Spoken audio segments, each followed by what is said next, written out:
মাত্র 200 টাকা খরচ করে রুমের ডেকোরেশন চেঞ্জ করে ফেলা সম্ভব। হ্যালো, আসসালামু আলাইকুম everyone, welcome to my daily blog. আজকে ফার্স্ট রোজা ছিল আর আমি আর সানায় পাপা একটা কাজে সাভার গিয়েছিলাম।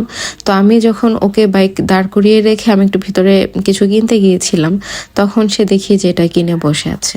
কারণ আমাদের যে বেডের উপরের পাশটা একদম ফাঁকা ফাঁকা লাগছিল, তো এখানে কিছু একটা সিনারি বা কিছু দিলে আই থিঙ্ক ভালো লাগবে।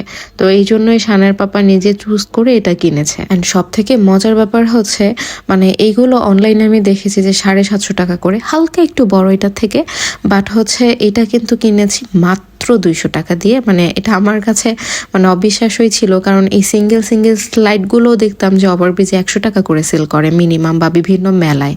বাট সানের পাপা কিভাবে এটা 200 টাকা দিয়ে কিনেছে আই ডোন্ট নো। তো আমি আজকের ইফতারের ব্লগ আপলোড করেছিলাম। তো এরপর সবার ইফতার শেষ করা হয়ে গেছে। দেন সানার পাপা ঘুমিয়ে পড়েছে, ঘুম থেকে উঠেছে। এখন প্রায় রাত হয়তো বা 11টার মতো বাজে। এখন হচ্ছে এইটা লাগাবো আমরা। আর এইসব কাজে কিন্তু লিও আর সানায়া সবসময় হেল্প করে, মানে ওদেরকে সবসময় আগে আগে থাকতে হবে। তো আমি সানার পাপাকে বলেছিলাম যে তুমি একটু লাগাও, আমি এই পাশ থেকে দেখি যে ঠিকঠাক আছে কিনা। তো ওর পাপা বলল যে না, তুমি হচ্ছে লাগাও, আমি দেখছি যে ঠিক আছে কিনা। তারপর আমি একটু কনফিউজড ছিলাম, বুঝতে পারছিলাম না, কারণ একটু দূর থেকে ভালো বোঝা যায় যে বাঁকা হলো কিনা বা ঠিকঠাক আছে কিনা। এদিকে সানায় দেখেন আমার পাশে এসে দাঁড়ায় গেছে যে ও লাগাবে।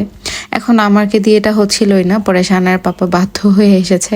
আচ্ছা ঠিক আছে, দাঁড়াও আমি ধরে বুঝছি যে ঠিক আছে কিনা, তুমি দূরে থেকে দেখো। তো সানার পাপা ফার্স্ট এটা লাগিয়ে ফেলেছে, দেন একটু কলম দিয়ে মার্ক করে নিচ্ছিল যে ঠিকঠাক আছে কিনা, কারণ বাঁকা হলে আবার দেখতে বাজে লাগবে অনেকটা।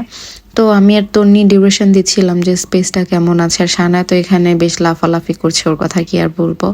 আর লিও এদিকে একটু পরপর এইটা ওইটা নিয়ে দৌড়িয়ে চলে যাচ্ছে। তো আমরা এইভাবে একটা একটা করে সবগুলোই সেট করেছি, মানে পেন দিয়ে মার্ক করে করে তারপর সেট করেছি। আর আমার এই রুমের ডেকোরেশন অনেকটা পিঙ্ক কালার, মানে ম্যাক্সিমাম সব কিছুই পিঙ্ক। বাট হচ্ছে আমি ডিসাইড করেছিলাম যে এই কালারটা এখন চেঞ্জ করব, কারণ সানা আস্তে আস্তে বড় হয়ে যাচ্ছে। ওকে তো যখন আলাদা রুম দিয়ে দিব তখন ওকে সেই রুমটা পিঙ্ক করে দিব। আর এখন আমাদের রুমের কালারটা একটু হোয়াইট অ্যান্ড ইয়েলো টাইপের করব। তো এই জন্যই হচ্ছে চিন্তা ভাবনা করে এইটা নেওয়া। তো আস্তে আস্তে হয়তো বা সব কিছুই আর কি চেঞ্জ করব।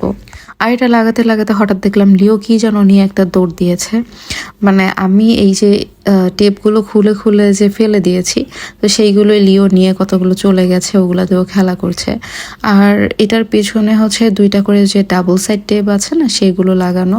তো ওয়ালে হয়তো ভালোই স্টে করবে, মানে এটা যেহেতু অনেকটা হালকা, তো ইজিলি স্টে করতে পারবে অনেক দিন, সমস্যা হবে না। তারপর টুকটাক করে